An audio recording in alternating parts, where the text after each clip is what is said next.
One. Coming to you live from deep within a technical difficulties plagued radioactive wasteland, we're the survivors of the alt-right kek-apocalypse. The few, the brave, the bitchy, once more wading into battle against the Jubilee in denial froggy hordes with, help me out with the number, Rantzerker. I think it's like 122 or 123. Yeah, 223. 223. Yeah. So we're really up there.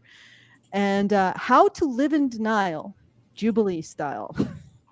Because that's what this really is. We're starting to see more and more of the effects, We are deep within the effects of ignoring men and their issues and constantly blaming them and degrading them and making them out to be the worst possible option for women in terms of relationships when they are actually the best possible option for women in terms of relationships. And yeah, so we're starting to see the cracks in the facade. High Brazil is starting to get a little damp. And here we have Jubilee to bring us our latest Tea Tums festival to ignore the fact that the water is now around our knees and High Brazil is most definitely sinking. If you remember the reference that we did last time, that's tum tea tum tum. Tum tum tea tum.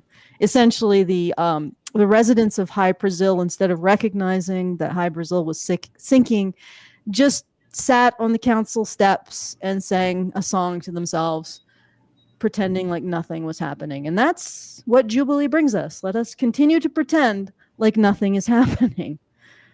All right, I'm your host, Alison, and with me is Brian and Karen. And I know Karen has some tangential stuff she wants to talk about, so maybe we can get into that. Yeah. And you're talking about the dinner? Yeah. Just a sec. Yeah, just so you guys know, everybody. Just so you guys know, before you begin, I am alone with the doggo, so I may have to flee. It won't be technical difficulties. It will be doggo difficulties. If he starts to get rambunctious. All right, so just uppity. I am also alone with mine, and he is reacting to somebody's out there with a chainsaw. I don't know. Oh, okay. Jojo. Scipio, there's construction on the other side of the roadway, so he doesn't really react to strange mechanical noises anymore. But he occasionally gives a bark as if to say, I am here and I am waiting for activities. Kevin, actually, when we had construction here, like all last summer, I think it was last summer, in front of the house, they were like putting in new sidewalks and paving the roads and new lampposts and everything. And as long as somebody was wearing a hard hat and a reflective vest, she was totally cool with them. She would just it was like TV for her. She'd just lie down on the bench with her chin on the windowsill and just watch those guys. Those were her peeps. Watch them work. It was very entertaining. And she was binge watching them. But then someone would walk by with a baby stroller and she'd flip her shit. Well, you got to be suspicious of those ones with the baby strollers. They're up to no good.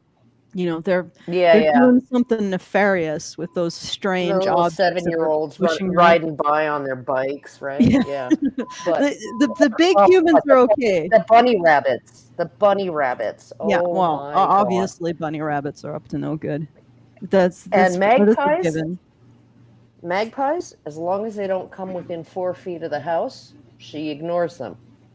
They get within 4 feet of the house, and she just flips out. But anyway, I would recommend to everybody to actually go and watch the charity dinner, the Catholic charity dinner that Trump attended last night. My husband put it on the TV, and we almost died laughing at his jokes. That man is like a champion roaster. And and he just comes across so he's very deadpan. And but the sense of humor, oh my god, like some of those jokes. Who's got the beeping? That's the garbage truck or something. Oh, I see. I mean, reacting to. Yeah, he's over it now. But and before people start, I mean, I personally am not going to get involved in like the politics, but it's patently obvious. This is what I will say. Kamala Harris says that men have all the rights, therefore they don't need any. That you can't just ignore that. Okay? And that's all I'll say about that. Well, I mean, Alison, I'm sorry, but this election is the most feminist election ever. Like, that's just what it is. Like, you're either on the side of feminism or not. It's not even like, are you on the side of Trump? It's like, are you against this? Of feminism. Yeah. Are you on the side of feminism, or are you somebody with a working brain? So are you do on you the care side about, of feminism? no, I'm serious. Do you care about, and I said this with Hannah's show, a few things. You care about the border. Oh, did I drop? No, you didn't drop. Karen did. Karen did. Karen's having issues. Yeah, no, okay. I mean, I'm just going to keep it I know, what I know. thought in terms of men's issues. Yes. Look, there is a side that cares about the economy, the border, not starting any new wars, and maybe bringing jobs and manufacturing back to the States. And then there's the side that just cares about killing their babies. That's what it is. That's where we're at. That's what it is. I am not giving a biased opinion. I am telling you those are the stakes. That's it. Yeah. So, okay, Karen. She left. She'll be back in a second. Should we jump into the video or? Yeah. Oh wait, she's back. Oh, okay, she's back. Let's just jump into the video. All right. She's having some serious connection issues. She might. All right. I hope you're not in more than one thing at once. But it seems like you're fine now. So. Okay. Okay. Well, usually I'm the one with connection issues. Yeah. No, I don't know what's going on, but. I can still see me. You guys just appear. To me, it looks like you guys are dropping out. Do we have a vertical? Like I see that the vertical didn't pop up. Is that because? What do you mean? No, it's up. Let me see. Yeah, it's public. It's running. The gin bottle commented on it. Okay. We're up. Yep. Okay, then it's the Me 6 that's being a pain in the ass. It's not actually. Yeah. You mean your bot? Oh, okay. Yeah, my bot is not botting. All right, I'll have to fix that later. All right, we're gonna play some of this video then. So where we left off was kind of early on, but the question posed was: men already have all the rights, all of them. Yeah. And we're addressing this ridiculous question. By the way, I had Blue Orange on last week a couple times, but we'll only refer to the second the second one. But he basically said that in general he disliked the questions. So and I think it's true. Well, the questions are stupid, but they're like, Jubilee is not actually in the business of talking about issues. They're in the business of generating clicks and drama. So if you understand that, then I mean, how can we even have a discussion about what needs to change when we still are at the conversation? Well, men really have all the rights, don't they? Yeah. Well, no, they don't have X, Y, Z. Well, but that, and then we always go back. We always circle. You notice this? We always circle back to this. Oh, but men have all the rights, don't they? And this is as far as the conversation gets. I just remember that just reminds me of, like when I was at the Walk a Mile in Her Shoes event with Nick, right? Nick and his sandwich board, his men's rights Edmonton sandwich board, the infamous sandwich board. Almost took my head off in the wind that morning walking to the event. Yikes. But yeah, no, so we're standing there and he's got a fistful of pamphlets, right? And this woman with like an event t-shirt on, so she was one of the volunteers, she comes up and she's like, men already have too many rights. And he goes, actually, and he proffers his fistful of pamphlets for her to take one. And he's about to go into, like his spiel. And she just like, give me those, and rips them out of his hand and takes off. And I'm standing there and we're like, Nick and I are standing there going like, what the hell just happened? But that's where the conversation stops. It is where the conversation stops. She literally took the pamphlets and threw them in. Take that, patriarchy. Mm. Yeah. Oh yeah, she God, just dropped it's for me. happening So I don't know if again. she dropped for you. It's gonna be one of those days, folks. But yeah, it's like where the conversation ends. That is Oh, where the wait. conversation ends. Maybe it's not The me this discussion of whether or not men have No, all I the can see them rights. both. Oh, I can you see and can't hear you me? both. So You I don't can- know what the oh, issue is. Okay, then she just I dropped for me. can't see. But anyway, Allison. so that's where it all stops. Like, and then we just keep going back to that, and we never make, at least in the mainstream, well, I don't need never to make look at her progress on men have all the rights. You notice Yeah. that? And that's exactly where, like, Kamala is supporting that fart, that haze of men have all the rights, which is the phrase, it's the mentality that prevents us from actually addressing any of the issues that we face. Is she back? Because we just can't keep Yeah, blaming she's men. been back. She's talking right now. Oh, I hear a double Oh, bark. I can't Uh-oh. see or hear her. I'll be right back. Oh, weird. Okay. All right. Or did you guys hear me, or did I? Yeah, I heard Rant you, and I into think that no. ether? I heard you, and the people watching heard you too. Fairly certain. So yeah, go do what you got to do. It seems Okay, like well done. all right. So I'm gonna jump into the video now. So where we left off was, again, the first question is, men already have all of their rights, which you can see at the top left of the screen there of the video. So we'll play this clip. It's, you know, one that still goes on today. Going back to the family court thing, because we want to talk about traditional relationships, and that's how it should be. The mom should stay home with the kids. Oh, she cut to this topic because basically Tom brought up conscription and she didn't want to address it. So that's really what it is. And the dad is the provider and all that. But then when it comes to the family court, we want to be like, oh, dads need 50% custody, but you don't even know your kid. You've been off providing all this time. And the only reason now you want 50% custody is because that's the only thing that still connects you to the woman, or whatever up reason you have. But it has nothing to do with the children at heart. It has to do with, I'm their father. I deserve 50% custody. But where were you the first 10, 15 years that we were raising the kids? This sounds like a personal anecdote. Like she's kind of talking about her life, because that's really specific. But yeah, I mean, I think that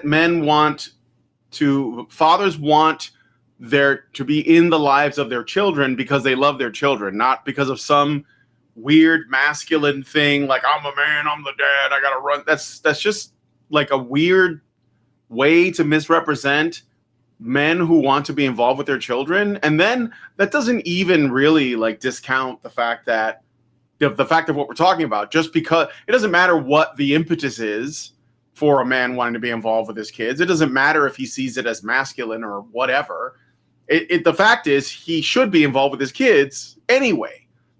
And 50% custody, I mean, that should be the default to start off, I think. So, but anyway, Alison walked away and Karen dropped out. So I guess I'm just gonna do this. Karen's coming back now. Let's see. Okay, Karen, are you having trouble? It's all right. Yes. I'm just gonna leave. Constant. I don't know if it's. I'm okay. Well, we'll see what happens next. So, anyway, what I was saying is, let me just check my computer, make sure it's not being burnt. It's not on fire. No, it's fine. What I was saying is that she was basically. Did you listen to that bit where she talks about how? I didn't. I dropped out, and I haven't heard. I'll go back a little bit, just like right here. I want you to hear this woman's response. Okay. All the rights. I mean, she's going to talk about like child custody. No, we don't. In the U.S., I had to volunteer. Well, not really volunteer. Oh, traditional relationships, and that's how it should be. The mom should stay home with the kids, and the dad is the provider and all that. But then when it comes to the family court, we want to be like, oh, dads need 50% custody, but you don't even know your kid. You've been off providing all this time. And the only reason now you want 50% custody is because that's the only thing that still connects you to the woman, or whatever up reason you have. But it has nothing to do with the children at heart. It has to do with, I'm their father. I deserve 50% custody. But where were you the first 10, 15 years that we were raising the kids? I'm not the. So, did you catch that? Okay. All right. All right. Where do I begin? Okay, my dad was a bit of a workaholic. Get up at 5:30, 6 a.m., be at work at 7, get home around 7 p.m.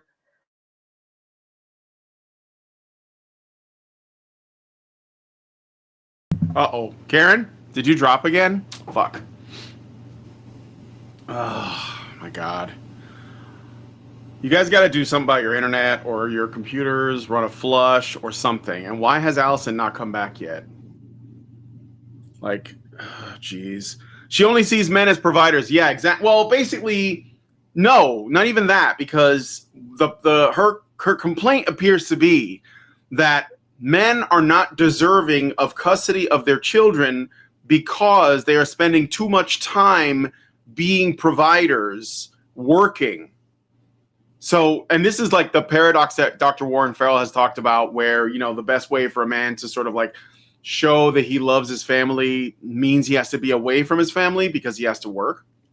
Now, of course, we could go back to like homesteading and stuff where, you know,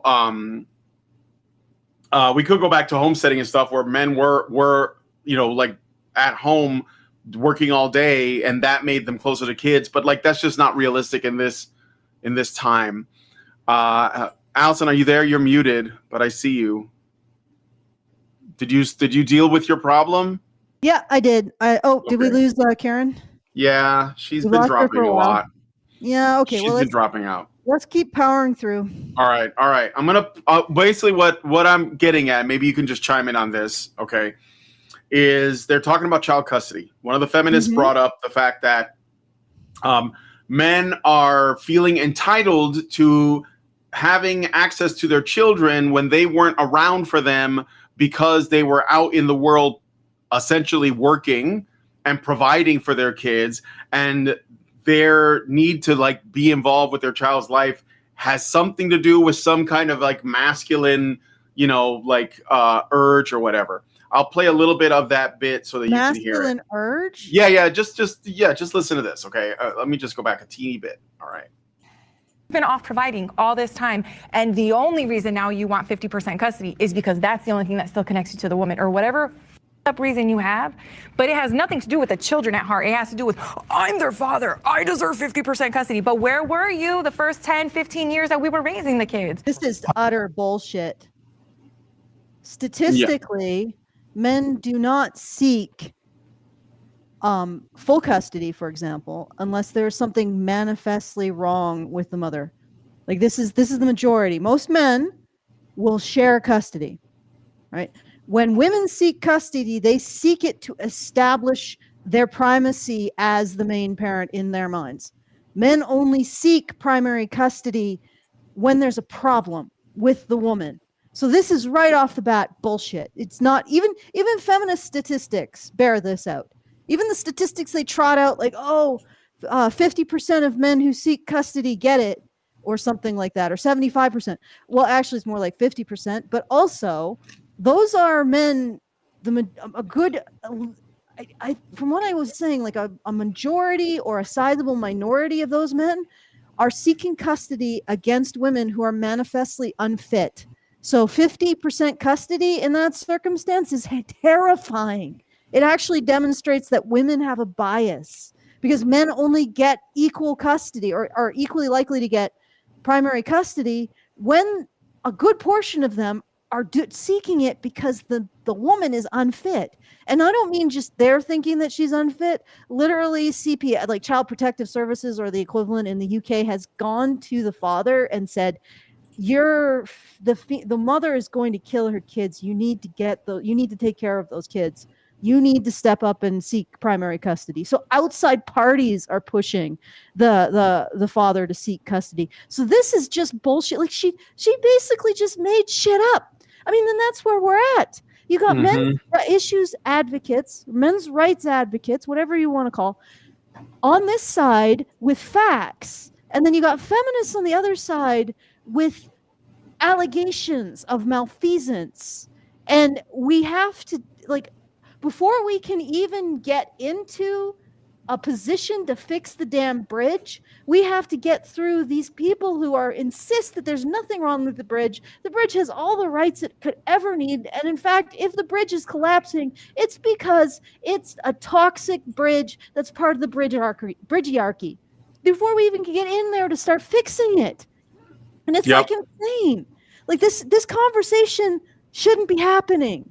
This is ridiculous. We shouldn't have this situation where facts, there's one side bringing facts and the other side is bringing feels. Mm-hmm. Anyway. All right, welcome Karen's back again. Jesus fuck. What did you like restart or something? I rebooted my router. Oh, okay. Oh, okay. All right. Maybe that no guarantees. No guarantees. We'll see. All right. Anyway, we should get into the next bit. But basically, what you were telling the story about your father being a workaholic, because she is claiming that essentially, like I was just saying, men should not have the entitlement to access to their children because they weren't around for their kids when they were raising them because they were out in the world working. Now, of course, I think, Alison and Karen, I think this is a personal anecdote coming out as a counter argument, like she's had some experience, and that kind of comes out later on too. She starts making an argument, and then it goes from being like abstract to being very personal, and it's like, oh, you're talking about something you went through. Anyway. And I'll talk about something that I went through. My dad and I were extremely close the entire time I was growing up. He was very close with all of us, right? And like he had 3 daughters, and I think when we were 9, when we each turned 9, he took us on a 1-week road trip, right? Like just dad and daughter road trip. And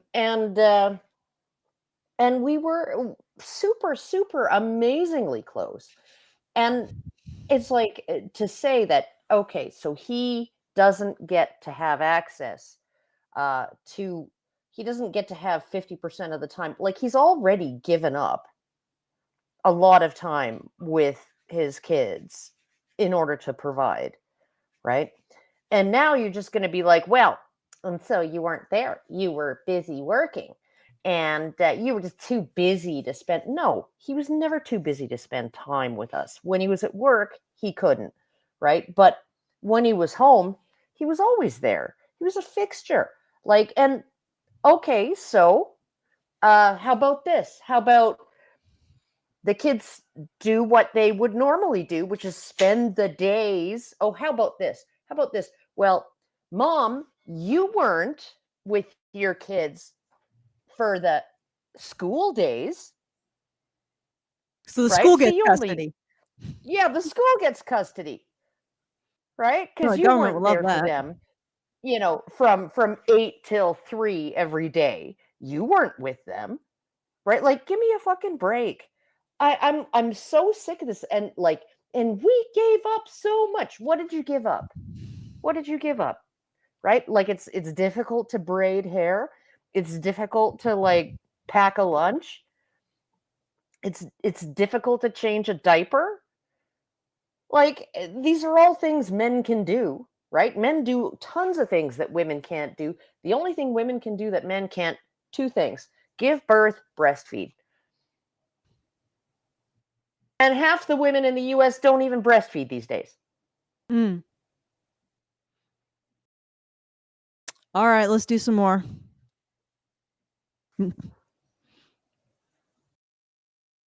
I'm not denying that they need their mothers or their fathers more. Men and women complement each other. That is what I'm saying. Some men are more masculine, some women are more feminine. My girlfriend's more feminine, I'm more masculine. We go very well together because our values align. What is feminine? What is that? What is the point of what you said? The values align. That's the one thing. Values align. And then on the other side of things, it's really great if you can fill in the spots on the empty spots on each other's spreadsheets. That's it, right? And it's like, so I'm not great at heavy lifting. My husband is, right? He's not great at cooking. I am. right? And all of these other things, right? Like when you don't want somebody who performs the exact same role as you, because then you're going to be in competition with each other, right?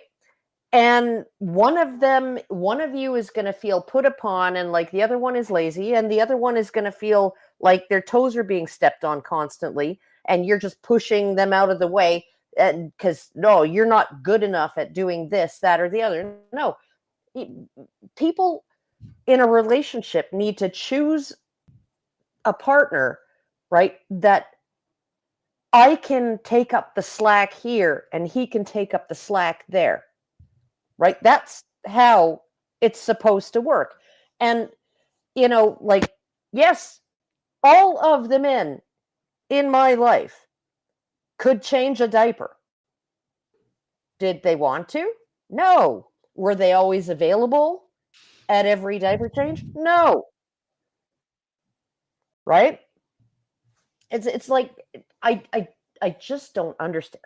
I don't understand this idea that the amount of time you spent with your kids while you were married translates into the amount of access you get to your kids after you divorce. Well, why doesn't the amount of time you worked translate into a greater percentage of the assets upon divorce? Agreed. Like, why not do, I mean, if you're going to do that, if you're going to make the argument that the amount of time you spend with the kids should translate into more time, then don't split the assets. Whoever worked more gets more assets. Don't split them 50-50. Like, seriously. Okay.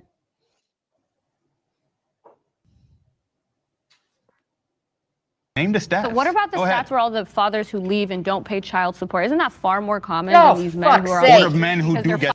Why is it that, like, literally, okay, this is going to be the argument until it's just patently obvious that everything's falling apart, isn't it? Look, most of the men who don't pay child support aren't able to pay child support. If you have a child with a man who has 18 other illegitimate children, you're not going to ever get child support out of that man. Okay? And if you're number 19, you know what's going to happen. There's a reason why you're doing this. It's because you have low impulse control. But regardless, I mean, and the other thing is that those men who, again, don't pay, and they're not like in a situation where they have multiple illegitimate children, they don't pay because they can't. Actual legitimate default on child support, majority female. It's women who refuse to pay. Who refuse to pay. Again. And then this whole situation is once again, I'm going to bring up something from my feelies in order to refute your facts. The fact is, men don't get equal custody, and there's every argument for doing so. The feminists say, well, the courts are biased against women. Well, then a presumption of shared custody will solve that bias against women, wouldn't it? Okay, so there's no argument against the presumption of shared custody. All you have is, but men don't deserve rights. Well, they already have too many that walk a mile volunteer. And where they don't have rights, they don't deserve them, because insert lie about how bad men are as a group. Let's listen to the next 30 seconds, and then you'll respond. Okay. Yeah, like just the next 30 seconds, because it's like a whole little section that I have. So here we go. Try not to hold on to your rage just for a moment. Okay. Fighting for custody, which they only do 50% less than women do. When men want primary custody, they only file the appropriate paperwork 40% of the time. Women do it over 80% of the time. And then they complain that courts don't give you something that you're not asking for. Period. So what are you saying? Men choose not to support their families. They waive responsibility. Many times. That's very sexist to say that. To assume that fathers don't care about their kids. Then why aren't they actively fighting for their kids? They are. It wouldn't be an issue if it didn't happen. It's an issue for a reason. There are lawyers that specialize in this. But they wouldn't have a business if it didn't happen. Okay.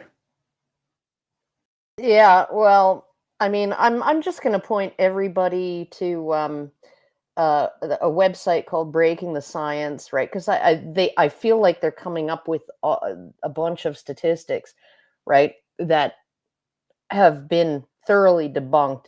But one of the statistics is that when men ask for custody, they get it, right? Well, okay, she said 40% of the time men don't ask for custody, 80% of the time women do, right? And okay, well, so one can then say that men aren't so selfish that they want sole custody of their kids and to take their kids away from their mother. Okay, they're half as likely to want to deprive their child of the other parent. Okay. And then you also can look into it that women are the overwhelmingly the ones who actually do the initial divorce filing, right? They ask for custody. When men file for divorce, they don't necessarily ask for custody. And we lost her again. Oh, she's back. Okay, so what she was saying is, well, she was basically reiterating what I said, is that men don't usually file for primary custody unless there's something manifestly wrong with the mother. In fact, many times an external party has pushed him to file for primary custody. Men usually are fine with shared custody. It's women who push for primary custody in order to piss on their baby as if it's theirs. Yeah. Yeah, Karen's like I'm showing red bars for statistics. That's statistics. Yeah. Women file for primary custody in order to assert their rights as the most important parent. And like, so the reality is the exact opposite of what they're saying. But regardless, any kind of bias against women in family law will be shelved by a presumption of shared custody. And yet, what do the feminists insist on? Keeping everything status quo. So they allege that the status quo is biased against women, but they want to keep it for some reason. Yeah. Appeal to authority when it suits me. Appeal to being the underdog when it does not, or when it suits me as well. Oh, well, we're really having an issue with our internet. I wonder what's... I don't know. I mean, you guys are... mostly Karen's been having these issues. But all right, I want to play the next part. We're just going to try and plug on. Mm-hmm. And... can you actually switch it to 2 when that happens, or is that too difficult? That's... Well, I mean, Karen's back. Okay, it's okay. Okay. All right. I'm sorry, Karen. I have the feeling it's going to keep... I have the feeling this is going to keep happening. Yeah. Well, I appreciate you sticking it out while we try to get through this. Yeah, I'll try. Okay. I'll try for a little bit more. But. All right. Let's listen to the next bit. I know, at least for you and possibly for Pearl, you guys want to reaffirm traditional masculine roles, which does not assume that men are the nurturing ones. And if that's going to be the case, then you're going to continue to run into the problem where men aren't going to get custody because women are going to be seen as the nurturing gender. It's a self-fulfilling prophecy. So if you don't want that to be the case, then it makes sense to stand with feminists and want to dismantle those sorts of norms and expectations around what it means to be a man and what it means to be a woman. Okay, so what he's saying is the patriarchal expectations placed on women put them in a position to be regarded as beneficiaries of this thing, which is custody.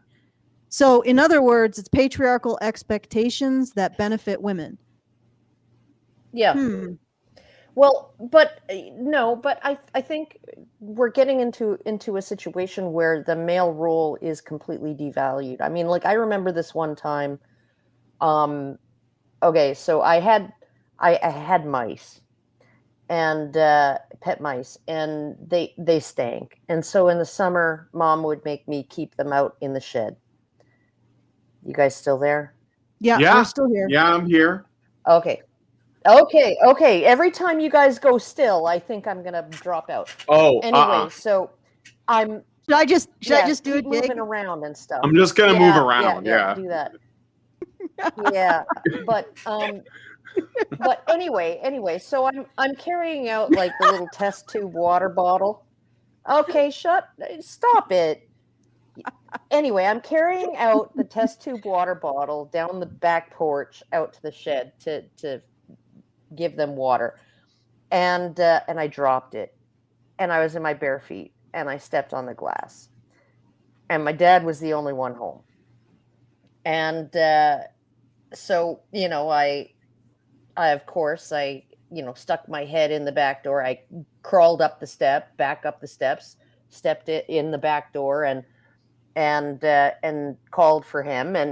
And he's like, "You're bleeding? Don't you come into this house. Your mom's going to have a conniption, right? If you bleed on anything." And then so he sat with me out on the porch. Every time she gets to her point. To be continued. Yeah, I know. No, wait, I see her.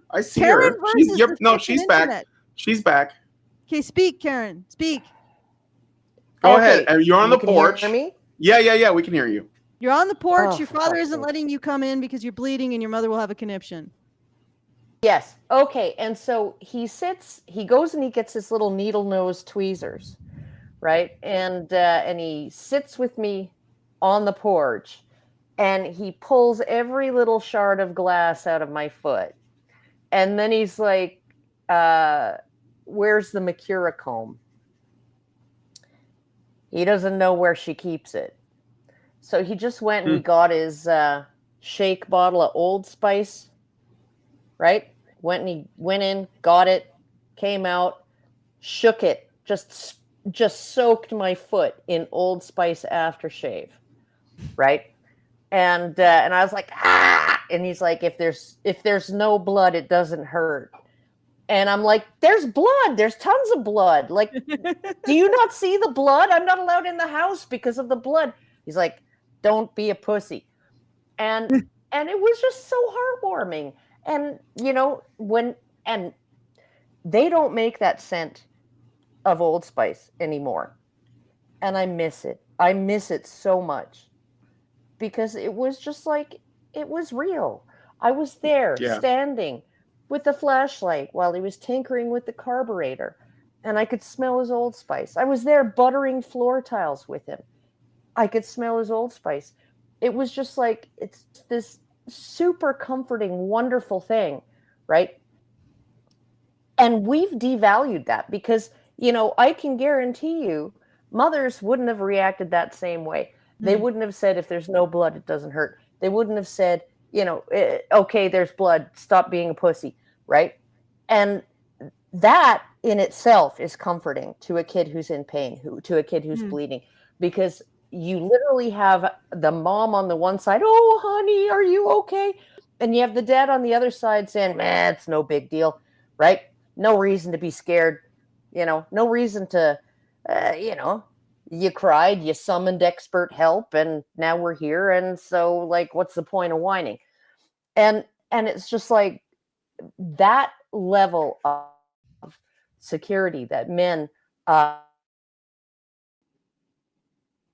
Jesus,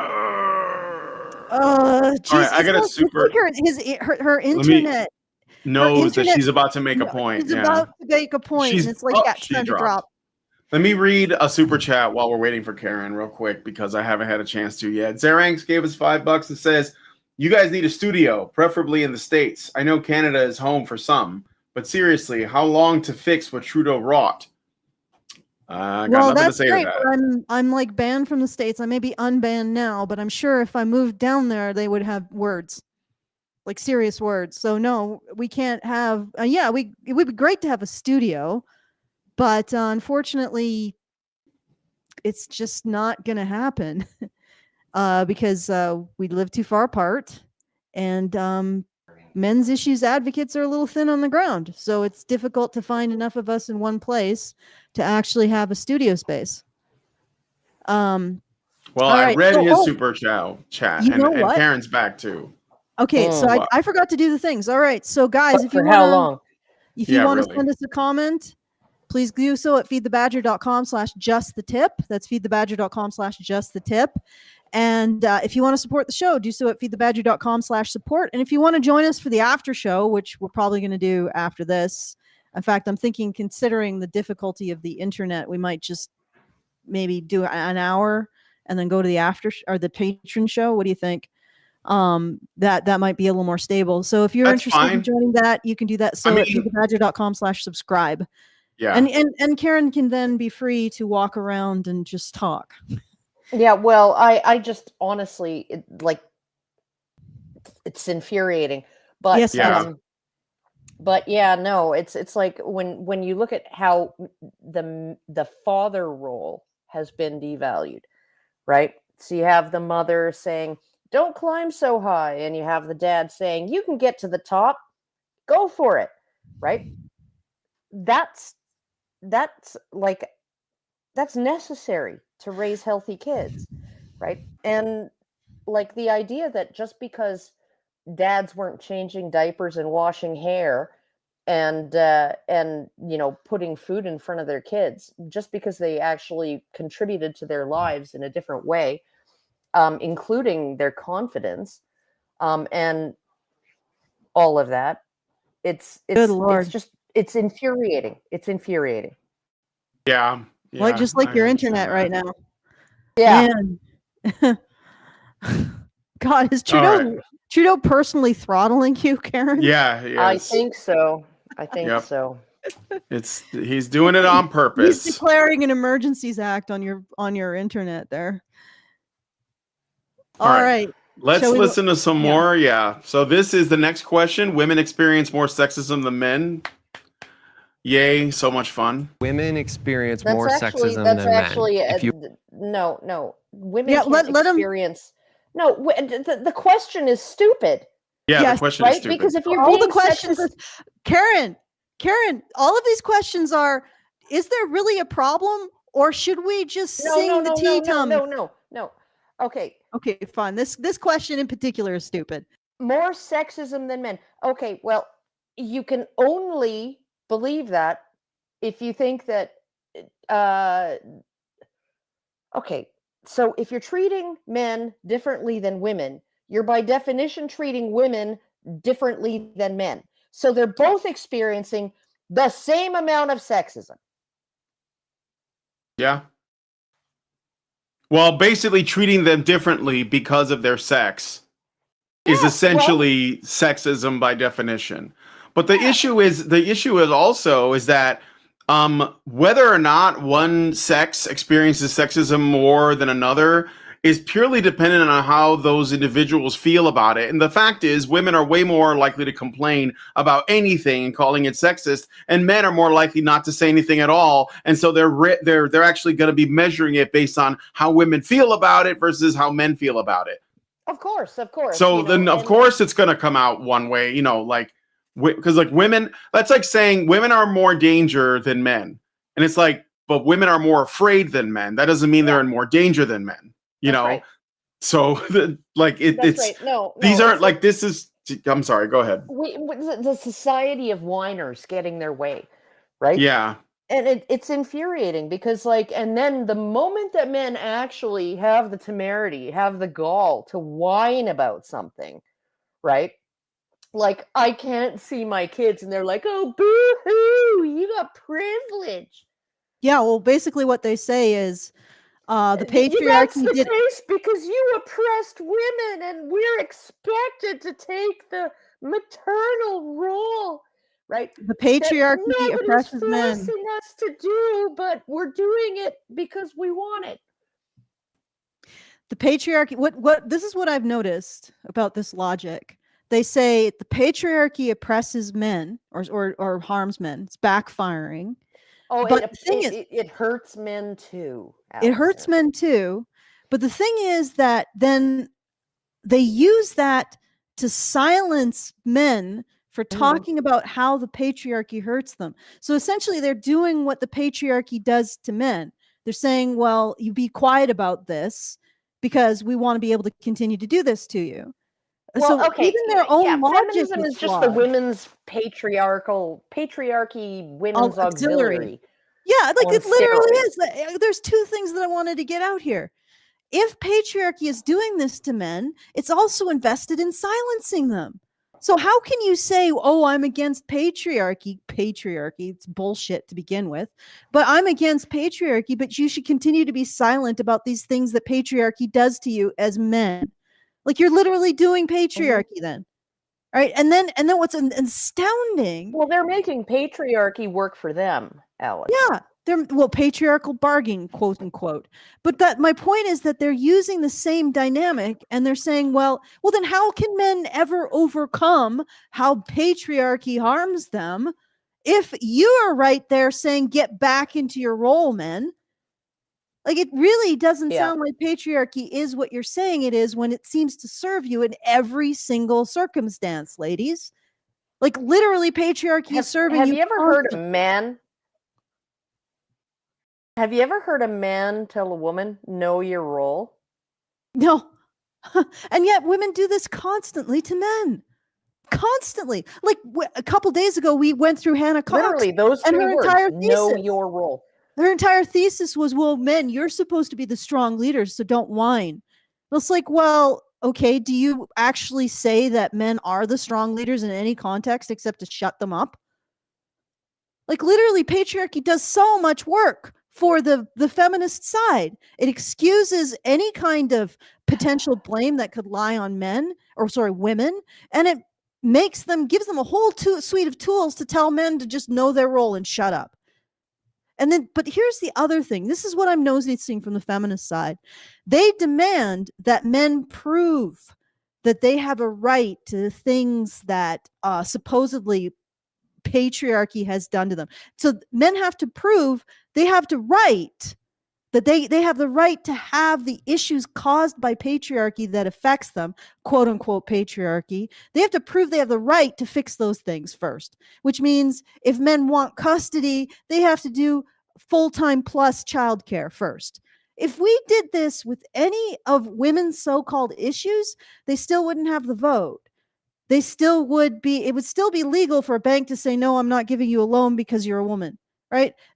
Because banks could say, hey, lady, before you can get the right to, or the government gets in and says that you can't be discriminated on the basis of sex, banks still gave women loans. But the thing is that they could discriminate on the basis of sex. They could discriminate against men on the basis of sex. But anyway, before you get this, ladies, you have to prove that you are just as creditworthy as men. Right? Before we address the wage gap, you have to prove that you work as many hours as men. Before you get the vote, you have to prove you're willing to sacrifice as much for the state as men in defense of its laws and defense of its territories. Go ahead, ladies. Go out on the front lines. Go be part of the posse comitatus to go deal with outlaws. Then we will consider you for the vote. This is their logic. Literally, men have to prove they have a right to have these things corrected before they will be corrected. Wow. If we had that logic for women, boy, the history of women's rights would look a lot different, or women's privileges, really. Yeah. Anyway. I got a bunch of, we haven't even listened to the clip yet, but I got a bunch of super chats I should read out really quick. So Senior Stick says, is that the reason why you put Old Spice on your foot today, Karen? Second, would feminists and career women, there was no child support or other money? That was for $5. Thank you, Senior Sticks. That second part, would feminists and career women, there was no child support or other money? Are you saying would feminists become career women if it weren't for child support? Yes. I don't think they would. I think that they see that as liberating, but maybe I'm wrong. Thank you for that anyway. Sorry that Karen's having problems. Albernator Retro gives us $5 Canadian, says Karen's dad sounds like Captain America, American, Age of Ultron. If they hurt you, hurt them back. If they kill you, walk it off. And then Senior Six gives us $2 and says, if no child support, do career women want custody? If they don't have child support, they probably, well, they might out of spite, actually. They may still, because they get to just take it away from the man. They won't worry too much about, like, because, like, okay, I know while we're waiting, and Alison is muted. I don't know why she's muted, but I'm just waiting for you to finish. Oh, okay. Well, I read all the super chats, but I wanted to say about that. So my brother, one of my younger brothers, he got involved with a woman completely like an absolute train wreck of a human being. One of the worst people I've ever known. And I don't talk about it much because it's sort of my personal, my family stuff. I don't want to put that out there. But I will say this. He had kids with her. And even though she has absolutely no interest in being a mother to those children, my niece and nephew, no interest, okay?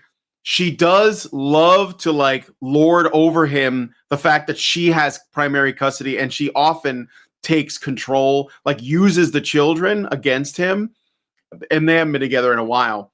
And so yeah, I mean, I think that like even a woman who's, you know, maybe too busy to watch after kids, they'll bring their relatives in, they'll bring their sisters and their brothers and their mothers and their, you know, uncles and aunts, and sort of like make them the whole, like, you know, the family, the extended family becomes the parents. And she's done that, and I've seen it all over. I mean, if you live in, like, say, the urban monoculture, which is where I come from, you see it everywhere. So, yeah, I mean, you don't have to have, like, you know, child support or even, like, be in a financially comfortable place to want, as a woman, to still, like, you know, desire custody out of spite for the father of your children. I've seen it. So I know it happens. All right. But anyway, thank you for that. This is really interesting what she's saying, because it really seems like a projection of what women do, and a lot of women's logic. Yeah. All right. Let's listen to the question. I don't know if Karen's going to come back. I don't know what you want to do about that, but let's listen to this. Well, bit. before we continue, why don't we switch to the two for now? All right. And we'll just have like Karen as maybe what we should do when things like this happen is we'll get like a Karen icon that we can put up so people know that she might pop in. Yeah. If it's really difficult to switch. No, it's not a big deal. I just got to turn off a few things and switch to the main scene. Mm-hmm. So, like this. I'll just do it like this. There's no video on here, because that's like sort of okay. I can, yeah, it's gonna have to do for now. Okay. It'll be fine. Okay. Please step forward.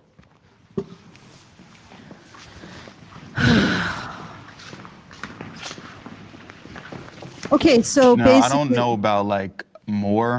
So this guy here on the right is a men's rights activist, the plant, as we call him, because he literally sees himself as a plant, and those three on the other side. What were you gonna say?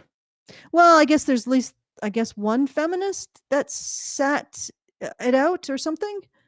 Yes, the other girl, the OnlyFans chick, sat it out.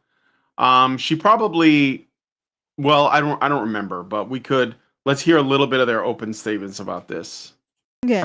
But I'm coming at this from like the point of view of like what's more dangerous. Exactly. Like misandry, men's feelings get hurt, but when it comes to misogyny and like sexism, women get hurt, killed. So when I think of more, I'm not thinking like, oh, they face more sexism. Like, is the sexism like hurting you? No, the same way. I was looking at it when I heard sexism, I just heard safety. Yeah. That was the way I was approaching it. The topic was basically men. So these guys are hearing sexism, and their immediate thought isn't like, say, how bias in courts or laws or child custody or fatherlessness or bullying and abuse. They think of straight up domestic violence. That's what he's saying. Like, oh, sexism, you mean like when men beat the shit out of women? That's what he's saying. Like, that's his brain is doing that. Whoop. Feminist framework is that men use domestic violence and sexual assault to basically support the patriarchy. Yeah. So, this is in defiance of reality, because these are criminal activities that have been criminal activities since we've had a civilization. Okay, or they have been against custom. This is not something that most societies, as far as I know, have ever had been okay with domestic abuse, like severe domestic abuse against women. Whereas domestic abuse against men is, that's a free action for most societies. In fact, it'll be a toss-up whether or not a society will actually punish a man for being domestically abused by his wife. So that's the reality. But here's the thing. They're leaving out a lot of information when they say that women are less, are more in danger. They're not. They 100% are not. Okay? If a woman became a man tomorrow, especially in Western cultures, she would be 4 to 5 times more likely to die violently. Right? And that is because this whole atmosphere of male expendability, and maybe this is also genetic, biological, whatever, but there is also this atmosphere, this miasma that justifies male expendability by saying things like they have all the rights, like saying things like, oh, they're awful people, saying things like, oh, men actually are terrible, criminal, awful people who use violence to subjugate women. This all is stuff out of wartime propaganda. It is literally designed to strip away sympathy from a group of people. So we do that, and then men are the majority of the people who, well, if a criminal is going to choose someone that to enact violence on, it's going to probably be a man. Why? Well, in part because we see men as the acceptable victims of violence, right? We feel like it's more acceptable to deliver violence to men. So criminals will choose a man. And we can see that in the studies. Female criminals prefer to choose men. Male criminals prefer to choose men. Somehow we turn that into women being oppressed because we turn everything into women being oppressed. Like men oppressed, women most oppressed, that kind of thing. But literally, men are seen by almost everybody as the acceptable victims of violence and depredation and loss. So if you do a study on the average person's opinion, they would prefer to see a man violated. They would prefer to see a man killed. They would prefer to see a man starve. They would prefer to see any horrible thing acted on a man before a woman. And this is consistent across cultures. This is something that is very prevalent in human beings. And so the result of that is that things like conscription make sense to us. We feel like men owe society their lives just because, and we can accept that. We're inured to the horror, the human tragedy that is, because it's done to men.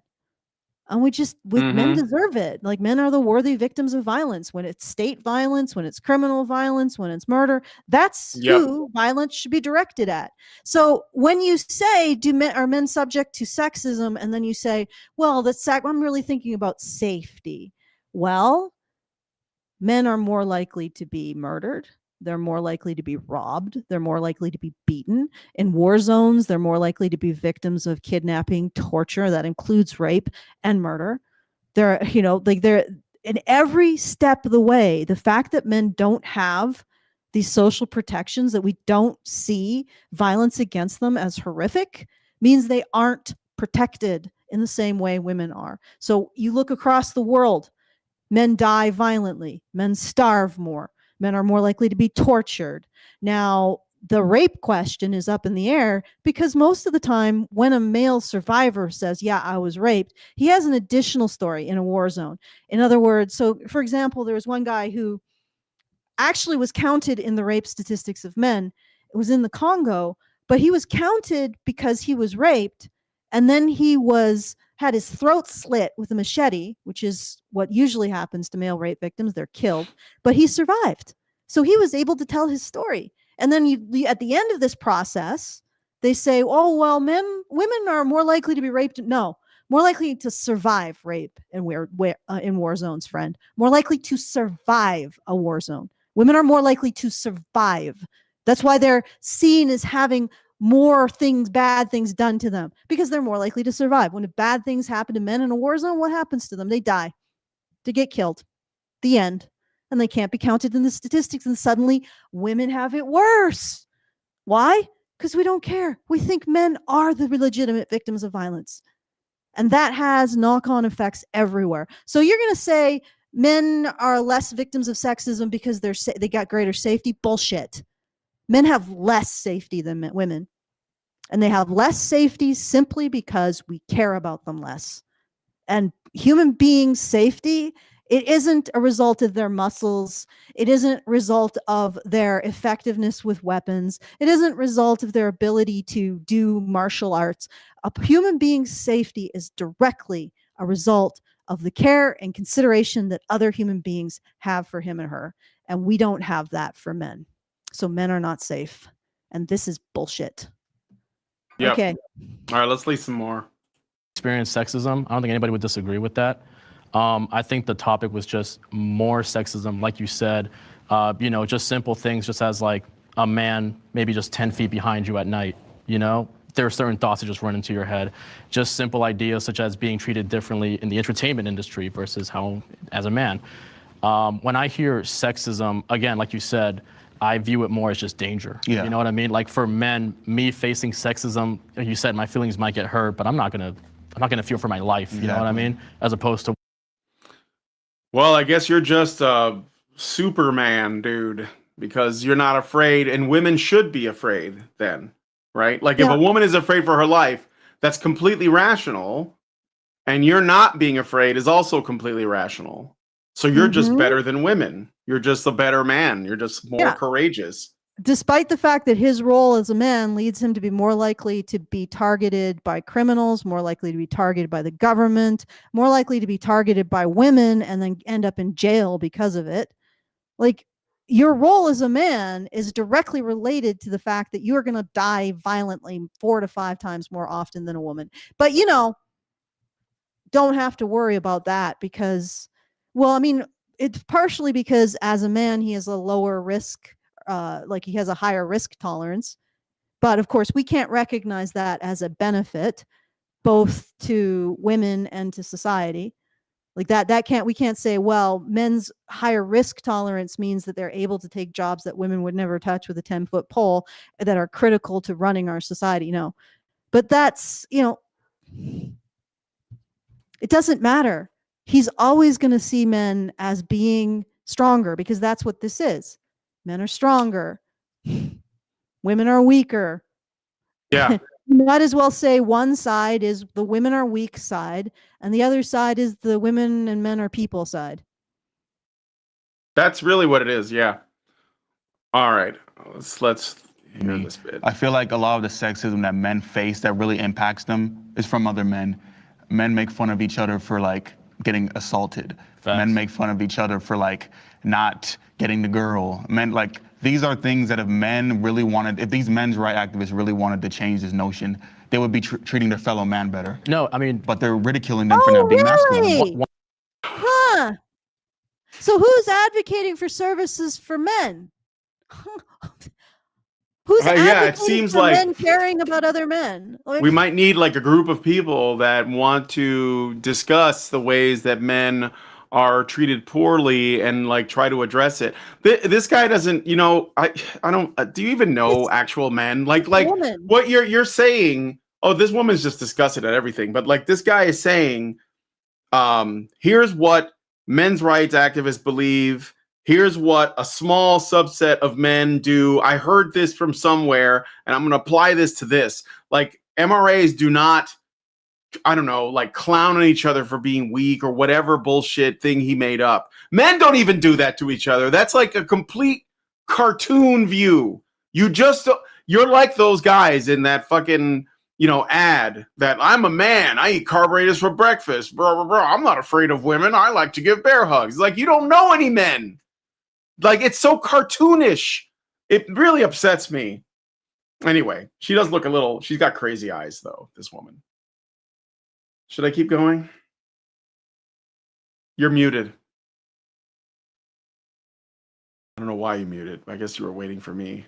No, I was typing to some person in the vertical chat. The vertical chat is the chat for special people, I've noticed. Well, it's where the new people show up that don't know who we are. So they are walking into a conversation they are not ready for. And so they opine on it oh, you guys look weird. Awesome. Thanks for the contribution. You really elevated this discussion. Go back to your tea time. 100%. Sorry, I was going to say, I agree with everything you're saying. Like you said earlier, men shoot themselves in the foot. Yes. And I believe someone said earlier this that whole freaking thing. Like, No. I'll jump ahead to 1451. I think it's just like men are to blame for their own problems, blah, blah, blah, blah, blah. Of course, Let me the endless see. refrain. That means we don't have to actually, not only do we not have to help men with their problems, we can actually justify harming men helping each other for their problems, which is what I have seen over the last 20 freaking years. Every time men organize to try to help themselves with their problems, feminists come and shut it down. And we have receipts over the years of this happening. Now, what's incredible about now is we have a group like the Center for Men and Families, which has continued to be able to operate over the last 10 years, getting assistance for men. Of course, that the funds for that assistance doesn't come from the government. It comes from men helping men. So that's why men have any services in Canada, because men are helping men.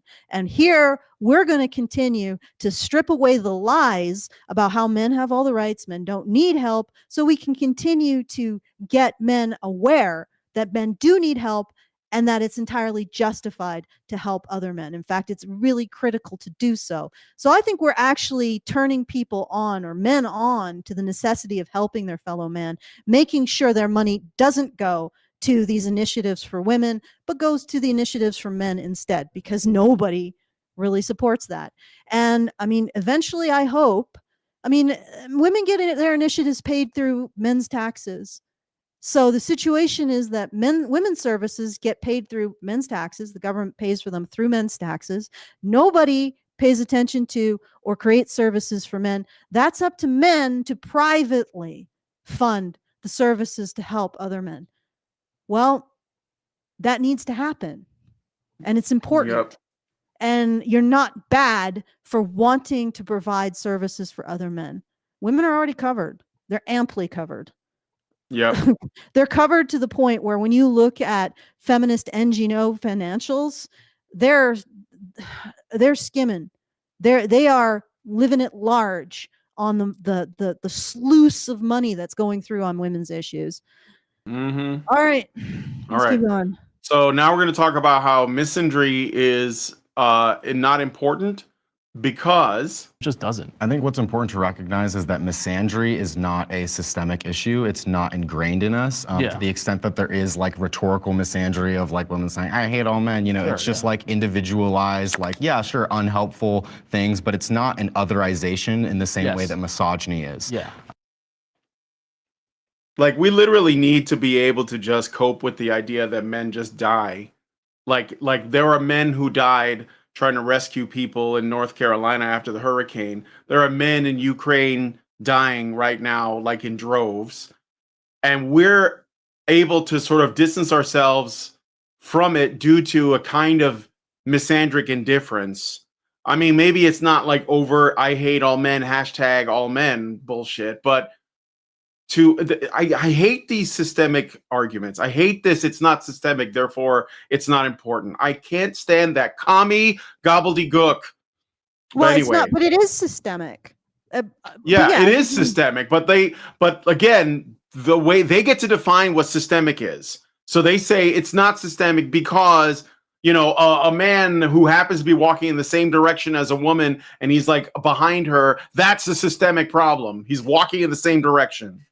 We're gonna start wars for the fuck of it because we don't give a shit. Like, there's like boots on the ground, American boots on the ground in the Middle East right now. Men are going to die over some bullshit we don't have anything to do with. And the people who are doing this to us, they count on us not giving a shit about what happens. They literally, the system uses idiots like this, puppets like this, to justify sacrifice of men. That's what they're here for. They're here simply to justify sacrifice of men. That's all their mouth flaps are doing. Men's sacrifice is justified. Men should be conscripted. Men should lose their children. You know, men should pay the taxes and not get the services because we need a class of people that makes the sacrifices. And this is what they're beaking. They are literally the mouthpiece of the frickin' the man. I know that sounds ironic. Yeah. They're the mouthpiece of all of the systems that require sacrifice. They're justifying it. That's all they're doing. More of the same thing. The same as it ever was. But we should read that super chat because Karan. Oh, was there a super chat? Super chat. It was no, there isn't a super chat today, but their Great Endorse sent one a while back. The last time we did the Jubilee, and he really wants us to read it. So. Okay, I gotta find it, I guess. Let me copy the message link and I'll send it to you. Okay, yeah, do that. Send it to me and I'll look at it. Okay, hold on. I'm just pulling it up. I can't put it on the screen, obviously, but let's see. Okay. So this one is at a family outing. Is that the one? Yeah, yes. $10 from Great Endorse. Thank you. And he says, at a family outing, a woman who married my cousin was talking about how she was contemplating an abortion because it was inconvenient with her planning of doing a home renovation. While said child was playing on the floor behind her, all of my aunts were nodding understandingly. She only opted out of having an abortion because my cousin reacted so positively and enthusiastically to the news of her pregnancy. Another colleague of mine told me his wife couldn't wait to get back to work after her pregnancy. It really seems that modern women view having children as an unfortunate, necessary obstacle. Yes, right. And the fact that you could talk about that with your kid in the room, I mean, like, I hope that child was not able to understand that her mother was literally saying, if somebody else hadn't have gaslit me, you might not be here right now. It's absolutely monstrous, but not shocking. Not shocking at all. I have a boofing dog and I don't know where Karen got to. Yeah, I don't know if Karen's going to come back. Yeah, maybe she's gone for good, but I like how go ahead. Go do what you got to do. Yeah, just continue. I mean, you can continue and just respond and I will be right back. I can continue. Okay. So I just want to point out, I think it's really funny that Jubilee, they usually put like little blurbs up while these things are going on. Like they may, like, if somebody brings up a statistic, they'll like bring up the statistic and show you what the source is or whatever. And it's funny here, they have a source for the word misandry or misandry. I'm not sure which. I guess it's misandry technically. And it says, they give you the definition of misandry: dislike of or contempt for or ingrained prejudice against men, i.e. the male sex, Oxford Languages. Isn't it funny that they have to give you the definition? Because this is how infrequently people have heard this. Like, if somebody says misogyny, do you think you're going to see a blurb come up for that? Probably not, right? Because we're all expected to know what that is because it's so common. But misandry, well, you guys need special attention here because no one's heard of this. I mean, I will say, though, it is a big win that this even comes up in Oxford Languages and people are using it more, because when I started doing this, it wasn't something people used. And in fact, if you typed it into Google, not Google, like a Word document, it would come up as misspelled. I don't think it does anymore, but if one of you guys wants to check, I don't have Word. I use LibreOffice now, so. Anyway, so yeah, it doesn't matter because it's not systemic. Let's keep going. Yeah. No, I think that the world has been largely constructed through the male and man lens and in a way that has otherized women. And so, yeah, misogyny is more endemic to gender relations rather than misandry being sort of like individual outbursts of reacting to that system. No, exactly. What? Okay, so men build society. This is projection, by the way. Whenever these people tell you that men do this thing, whenever feminists tell you that men are doing this thing, they're telling you that they will do it to you if they get power. And that they do it in their day-to-day life in some ways. So, yeah, because men organize society literally to protect women. Like, it's like it was the reason why it happened. You know the saying, well, not the saying, but I had Jonathan Pajot on a while back.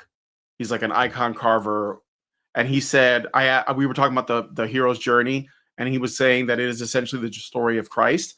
And then I said, well, what's the female version? He said, it's the Virgin Mary. And I said, well, can you go into that a little bit? And he said, woman asked the question. And for a long time, I didn't quite get that, but I do now. I think it's like women essentially set the bar for the things that men will go and act on. So it's the princess that sends the prince on the quest. And it's women who say, can you make society such that I am able to comfortably raise my children? And so men say, yes, we're going to do that. And they do it. And so they do it for women, no matter whatever they tell you. And I'm talking to you too, Natty, who thinks that men only do things for their women. They do things for women and society in general because they are invested in the future of their society, because they have children or hope to have children in said society. It is simply a system working exactly the way it's supposed to, except for these people who look to tear everything down. And that is what they want to do. They don't just want to like change things up. They, even when they say, oh, we just want to disrupt. No, they want to destroy. That's really what it is. I'm sorry, but there's no other way to look at it. Like, you know, and it doesn't mean that like everything has to be the same way all the time for all time. But like, if you're looking at history and you are literally painting it as a narrative that men oppressed women for all of history, then what you're saying is that at any point, even if you wrestle power away from men, this imagined scenario that you have, this imagined paradigm, right, that is literally the opposite of reality. What you're saying is that if the feminists gain power, that is what they will do, because they have vengeance on their mind. They have resentment against something, by the way, that never existed. Albert Nader Retro gave us $5 Canadian, says, how do those three know what men do? Do they watch us when we're doing stuff? They must know else. How else would they know? Well, I mean, they presume. It's all based in projection, though, honestly. All right. Allison's back, but she's muted. I'm gonna let me jump ahead to another bit here. So, oh yeah, they bring the cultural misandry is evident in a lot of laws. So 1550. I think they bring everybody. I'll just go like right here, I guess. Systemic cultural misandry is evident in a lot of the laws that neglect men. Misandry is why homeless men don't have as many shelters. It's why we don't take male victims of domestic violence as seriously. It's why men's health care is underfunded. And there's a psychological phenomenon called the women are wonderful effect, where society and people have less empathy for men in a general sense. Now, there may be some nuance there, as there could be some negative consequences for women, but overall, we see social welfare programs and laws mostly disfavor men. And even if it's a male politician who supports that law, he's still catering to his voters.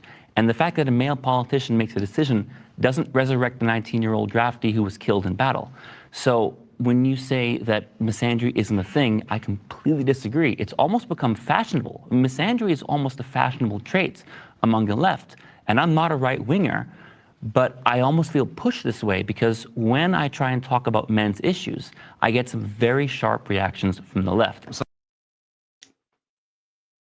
I mean, I would say that I would give him credit for pointing out, because this is really important, because they always go to this thing where they defer to, oh, men have all the power. Men are in, male presidents, male congressmen, male, prime ministers, whatever. Yeah, but those men are there in service to women. Like, so like none of it matters. It doesn't matter what the plumbing is of the guy who is essentially like, signing off on the Dear Colleague letter that essentially prioritizes women's safety and women's security and women's interests. Well, I mean, it's already in feminist conjecture, right? They say that men will hurt themselves and other men in order to serve their gender role. Well, then it's not men, it's the gender role that has the predominance, right? And if that gender role is that men are expected to be expendable, then it's not men who are in power. It is their expected role. And that expected role makes the actual man expendable. So, I mean, even feminists will say that it is the gender role that men play, and then that's what harms them. But they won't acknowledge, then it's pointless to point to, oh, there's so many men in power. Well, they're not privileging other men. they're enacting their gender role. So then you have to ask, what's men's gender role versus women's gender role? Well, men's gender role is to protect and provide for women. So how are women losing out on that? Anyway. Yeah. I don't know if that's this male feminist is going to respond. So let's give this a listen. So I just want to respond to that just because it was specifically directed at me. That's okay. Yeah. Oh, Jojo's moved around a little bit. I got to center him. Oh, well, do we have a Jojo cam? I do, yeah. Why don't we switch to like can you put like Jojo as where Karen was? I don't think I can add Jojo's camera to the call because I'm in this browser only with this cam. So yeah, I can't add him to the call. Without changing my camera to his camera. Oh, but could you put it so that Jojo can be? Because I know that you can put up Jojo and all of the other people. So could you put Jojo in Karen's spot? Or maybe this is something we could do in the future. Something we could do. Well, maybe, yeah, sure. I could do that in the future. I've switched it to two panels for now. So okay, that's fine. Right. I mean, it's been a while. Yeah. I probably will have to text Karen to find out what the hell's going on. Yeah, or I could probably give her a phone call. But... I mean, Mike is some kind of computer rocket scientist. Why doesn't he just fix it? But I'll at the end of the day, and I think this is the lesson that you guys should take away, because this kind of like men have all the power argument comes up over and over and over, and it's bullshit. It's just like men make more of the money. Who has the power doesn't matter. Who the power is used on behalf of is what matters. Who has the money doesn't matter. Who the money is spent on is what matters. So, I could have $1 billion, but if I have to spend all of it on like, Lindsay, then guess what? It's basically not my money.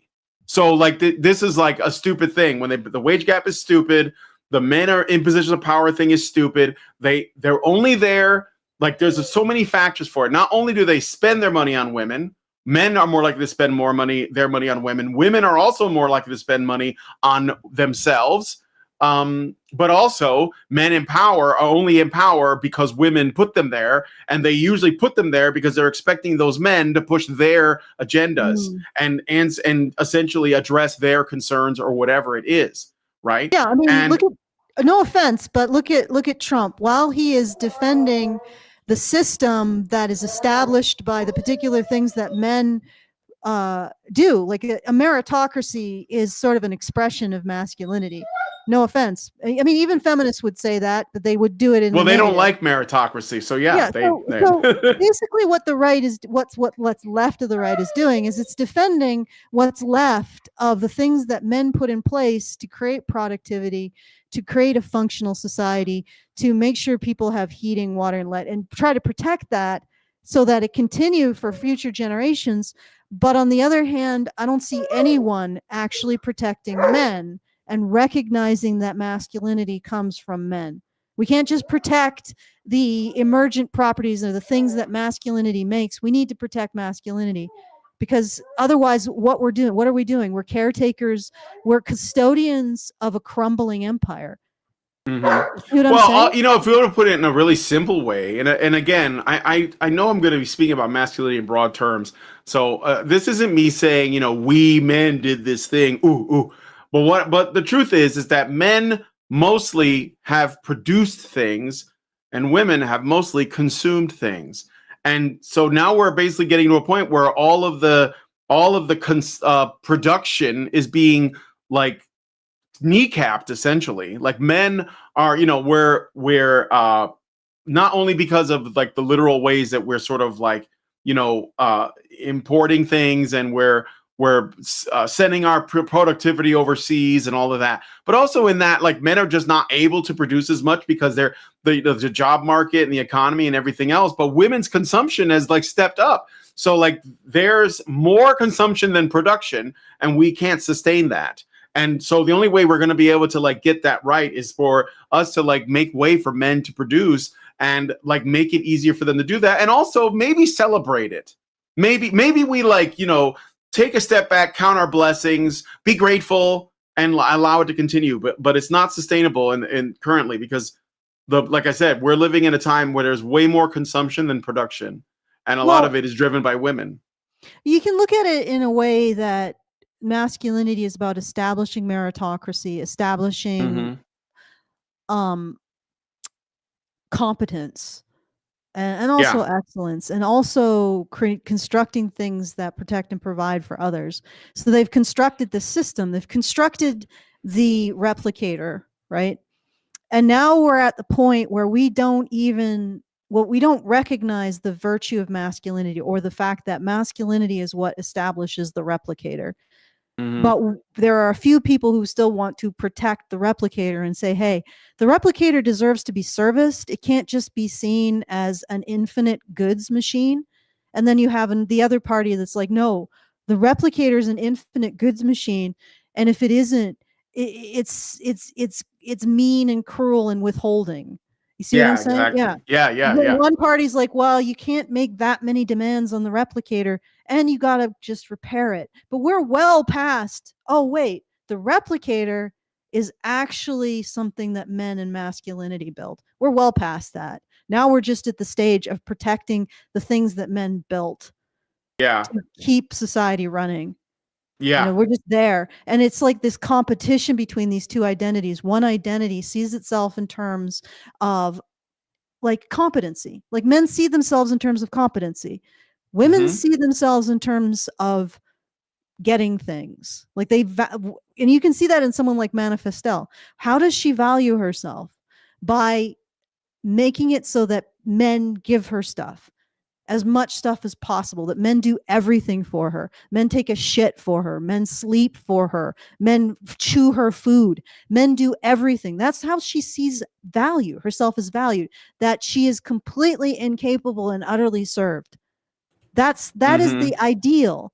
And I think that's a very sort of feminine approach, at least mostly I see it in women, whereas men see their value in terms of developing competencies. And you can see that the end result of developing competencies is developing systems that work, right? And provide and protect. So that is a manifestation of masculinity. What we have, everything around us, the infrastructure, the utilities, all of that stuff, a manifestation of masculinity. And we can't even acknowledge that anymore. I mean, we can. We're going to. I mean, we've all suffered here for doing so, but we can't even acknowledge that.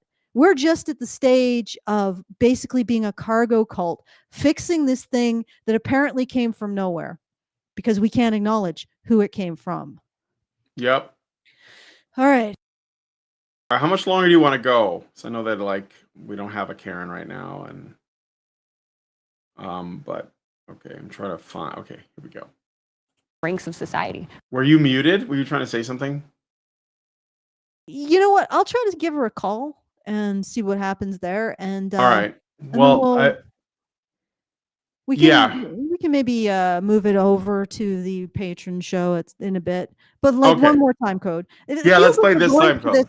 Very slowly, but I guess it's it's kind of front loaded. Yeah. Okay. So yeah. Okay. But I don't disagree that we need a women's only space. I'm just saying there is a lack of men's space available. So there are homeless men and abused men who don't have spaces available. We are not against women's spaces. We're just saying there is a greater need for men's spaces than currently exist. You guys are referring to violence like it belongs to men. Most of, especially serious violence, like most of the women that are getting killed in domestic violence, yes, they are. Women are 1 out of 3 women in the U.S. were victim of domestic violence. Do you have an experience to pull from that you want to share? I've been hit by. So they're talking about domestic violence now. Let me see. And crime. This is 1753. Let me see. You guys are referring to violence like it belongs to men. I'm looking at the time codes here. Okay. Yeah. Oh, this is good. This is good. His anecdote's pretty good.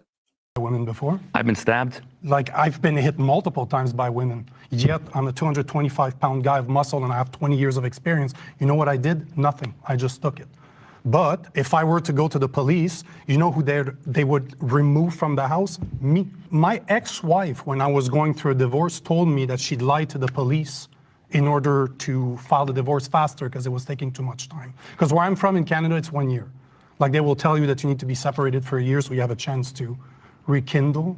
But all I'm saying is violence is violence no matter. I'm not saying that men are not violent. That's not what I'm saying. What I'm saying is I've seen women as violent. It's just that it is not regarded in the same way, just as you mentioned.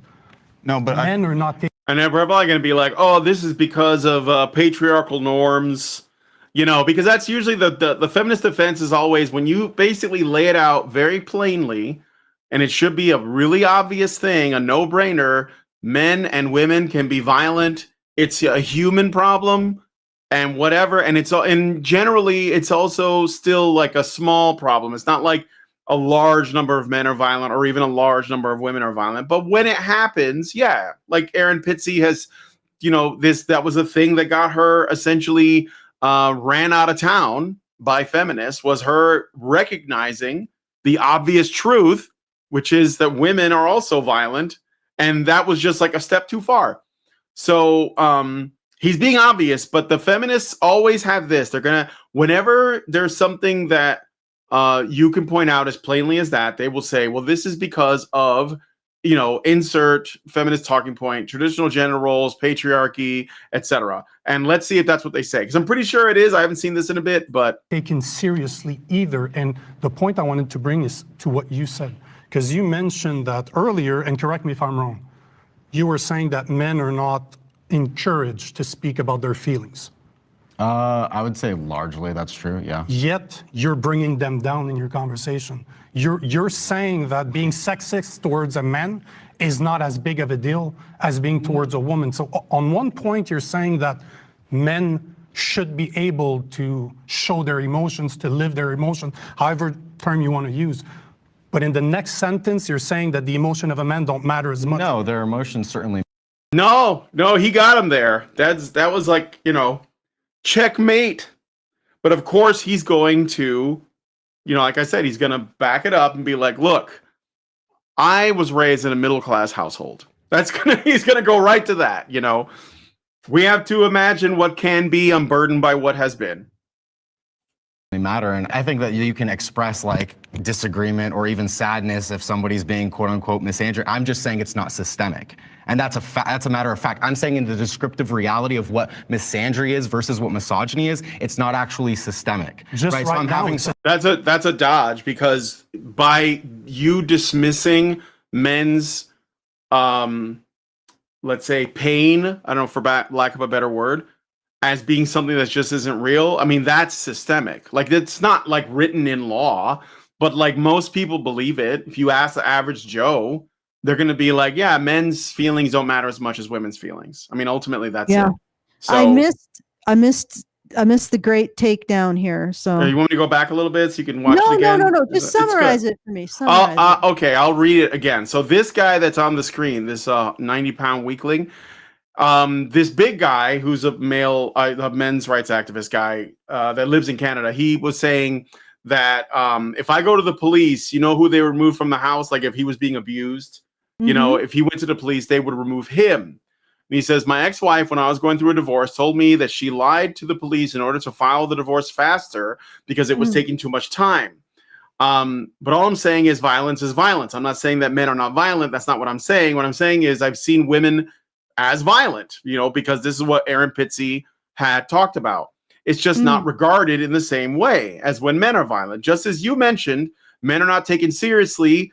And the point I want to bring is that what you said, because you mentioned earlier, and correct me if I'm wrong, you were saying that men are not encouraged to speak about their feelings. And the other guy said in response, I would say largely that's true, yes. And then the other guy, the big guy, the muscular guy, he says, yet you're bringing them down right now in your conversation. You're saying that being sexist towards a man is not as big of a deal as being sexist towards a woman. So on one point, you're saying that men should be able to show their emotions, to live their emotions, however, whatever you want to say. But in the next sentence, you're saying that the emotions of a man don't matter. You see what I'm saying? So yes. It's basically, you know what it is? It's that thing that Jordan Peterson said when he was talking to Kathy Newman, and he said, you know, what did he say? You're willing to be offensive to me in order to get to the truth. And it's your, you know, you're apt to do so, but it has been quite uncomfortable. Do you remember that? Yeah, you made a whole video about it. He just was like, a man has an emotion. Gotcha. Yeah, exactly. I don't even think Yeah. she said a gotcha. I think she just had No, he screen said of death. no, he said gotcha to her because she didn't know what to do with that. Could you believe that? Like this, Yeah, I do. This is the situation. A man has an emotion and women just blue screen of death. It's just incomprehensible to them. It's like, it is like we're listening to, or me and Jonathan were watching this update on all the new Tesla and Boston Dynamics robots, right? Mm-hmm. I mean, it would be less confusing to women if that Tesla robot came up to them and said, you know, I don't like it when you, I don't know, mock me or whatever. It'd be less, they'd be like, oh, than it is for a man to come up to a woman and say, I have an emotion. It's just like her freaking brain shuts down, especially if she's a feminist. It's just like, what, you have an emotion? What, that's not allowed. That's not allowed. You're supposed to be strong and in power. And I'm only saying this because I want you to stop having emotions at me. And it's like there's so much stigma against men expressing themselves in this way. And the biggest stigma is the loss of sexual desirability. Okay? That is the biggest stigma as far as I can tell. Is that women get the ick when men have an emotion. Right? Oh, for sure. Yeah, for sure. So women's desire is defining what men can express emotionally. Mm-hmm. And yet we live in a patriarchy that puts men first. I don't think so. If we lived in a Oh, I'm sorry, go ahead. If we lived in a patriarchy that put men's needs first, expressing those needs would be like swimming to a fish for men. It would be so easy. It would be as easy as expressing their needs are for women in our society. See, that's the thing. Like the fact that women can freely express their emotions, freely express their needs means that they are respected, which means we live in a society that accepts and respects women's needs and emotions. Now, there may be pushback to some level, which is almost always stigmatized as misogynist, but the fact that women even feel like they don't lose desirability by expressing their needs. They don't lose social desirability, sexual desirability by expressing their needs. They don't lose their identity by expressing their needs. Means that women's identities, like expressing your needs, are a part of women's identities. And that is something that we have collectively chosen as a society to grant to women, and we don't grant it to men. And there is absolutely no way to observe that and say we live in a society that puts men's needs first. Men can't even express them. How could they even be put first? All right. All right, I want to play one more and then we'll go into the patron show, okay? This is this is one of the good, the better clips, this bit coming up here. And I think that let's just say this was shot a while ago, and I don't think it aged very well. It's a factual disagreement with what men, quote unquote, are expressing their feelings, which I don't think the majority of men or even a plurality of men are expressing those sorts of feelings, that misandry is like some big burden on them. Why are more laws against men, though? I mean, there's more laws in the U.S. that are disfavored to men than women. Why is that? Like which laws? Like the inconsequential draft? No. The inconsequential draft. Let us look at, okay, first of all, this guy is a little too, let's say, United States centric, which is really weird considering they're supposed to be progressive. But let's set aside the fact that we've literally just put boots on the ground from the United States in the Middle East to fight on behalf of Israel. We've done that, which I've been against for a long time. So we put boots on the ground there. But that's if you only care about American men, which we don't. There are also men dying in Palestine and in this whole Gaza conflict, as well as Ukraine and Russia conflicts. And I don't care if you're talking about Ukrainians or Russians. It doesn't matter. They're men. So and then some of them are being conscripted. Like in the Ukraine, they conscripted people. So don't give me this inconsequential draft bullshit, because it's one act of Congress away from happening. And you, my friend, are probably within the age range too, by the way. And if they draft your ass, I wonder if you're going to sit there saying, well, this isn't a systemic problem, as the helicopter is learning. It is the ultimate systemic problem. Forcing men to fight in war is the ultimate systemic problem that dwarfs, eclipses bodies. Like forcing men in war. Also, like not something that women don't mind voting for. Women don't mind voting for that. When it comes to systemic problems, every single problem that feminists have identified for women, including the vote, is a pimple on a fucking ant's ass compared to conscription for men.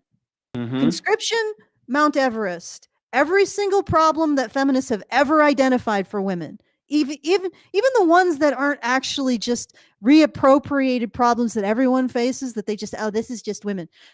They are a pimple on an ant's ass compared to conscription.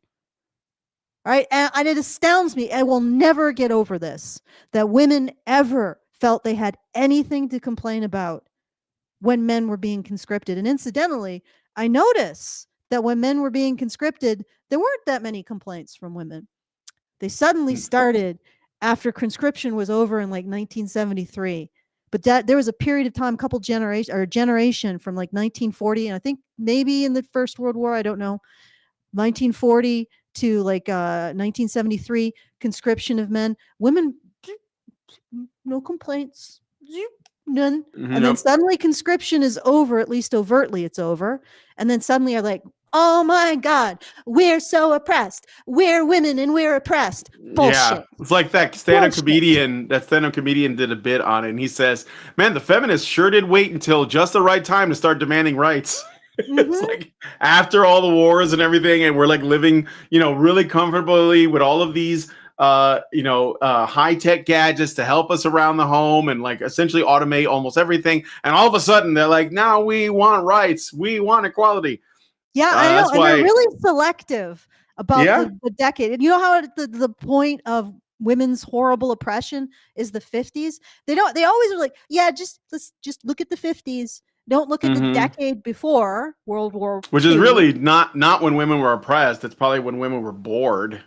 Yeah, bored. Well, I was oppressed by boredom. Yeah, I know. But well, and that's actually in a way, in a sort of backhanded way, that almost speaks, I don't want to say well of women, but the fact that they lost their minds when they became useless, I think it says something. But Alison, I gotta say though, they even though we did make all of those like time-saving, labor-saving technological advances to make women like more comfortable, it's not really our fault that they got lazy and bored, because they could have like done something else with their time. Saying it's men's fault. I'm saying that like they could still have been like, oh, well, now that I have this free time off of this, I'm going to do this other thing. I'm going to write a book. I'm going to, homeschool my kids. I'm going to whatever. But they didn't. They chose laziness.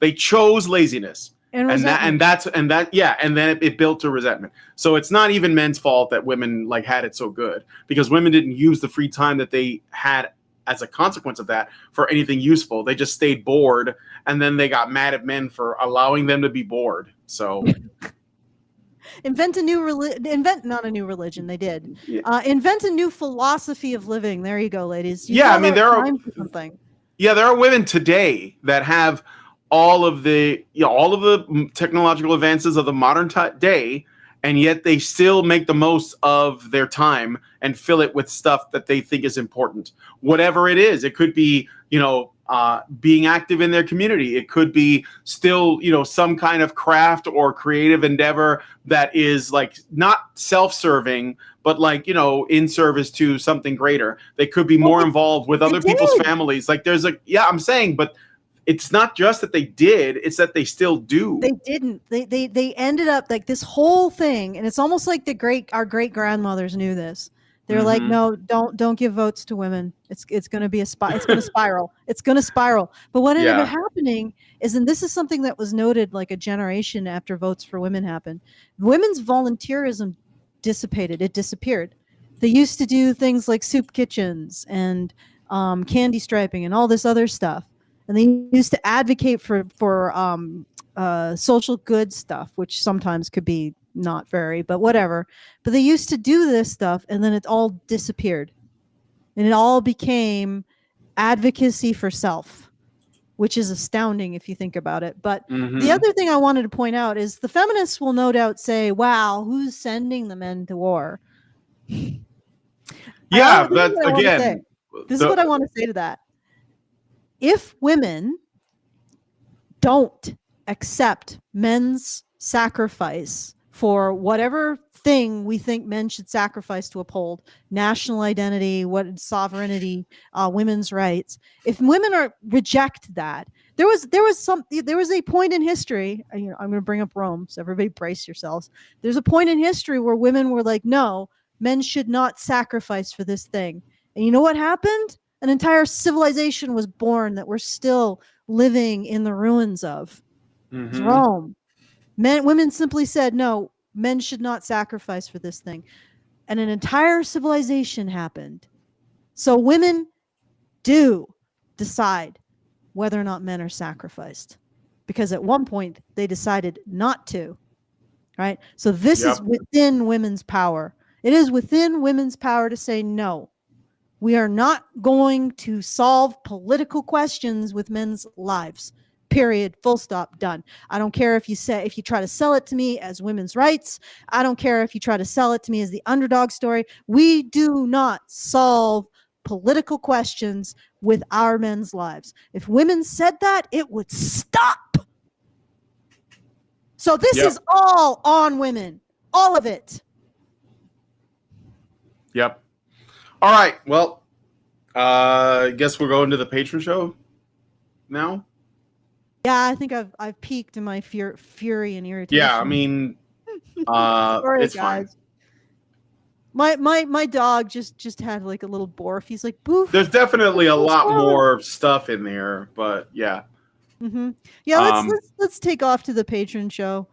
I got some stuff I want to get done today, and I think we've done good. There's been some very special people in the vertical stream, as usual. Like I said, the vertical stream attracts trolls and some new people who've never heard this content before. I wouldn't pay it no mind. Hey, if you're watching this on your mobile device or vertically, because that's what the vertical layout is for people on their phones, and you like or hate this content, please give us a like or, a dislike. It doesn't matter. It helps us either way. But if you are actually interested in this as a topic and you see that this is kind of the crux of almost all of our issues, then consider subscribing to the channel. All right. So we're going to go into the patron show. Do you want to do some final things? Yeah, sure. If you enjoy this content and you want to send us a message, you can do so at feedthebadger.com/justthetip. If you have if you want to just support us without sending us a comment, or if you want to subscribe, all of the links are in the low bar. I'm just going to point you to them. Hopefully you've updated the boiler point there, Brian. Otherwise I'll have to update it myself. Let me just double check to make sure.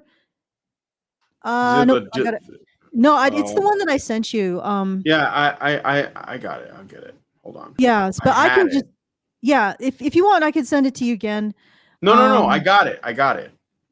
So it's just a bit more. I got rid of all the links that aren't really relevant and made it a little cleaner. But so don't use the old one, use the new one. And all of the links are in the low bar for any other way of supporting us. And again, feedthebadger.com/justthetip if you want to send us a tip. Very best way to send us a tip and very best way for you to send us a comment, because we can look at it. It's in our Discord. Everybody can cogitate upon it. Sometimes people comment on it in the Discord too. So yeah, feedthebadger.com/justthetip. All right. Send it back to you, Brian. All right. And I just updated the low bar. Okay. So if you guys like this video, please hit like, subscribe if you're not already subscribed, hit the bell for notifications, leave us a comment. Let us know what you guys think about what we discussed on the show today. You'll find a link to the full video in the description. And please, please, please share this video, because sharing is caring. Thank you so much for coming on today's episode of the Rantzerker, minus Karen for most of it. And we'll talk to you guys in the next. Men's rights activists are machines, dude. Okay? They are literal machines. They are talking point machines. They are impossible to fucking deal with, especially if you have a couple dudes who have good memory on top of that too. Holy shit, you're fucked.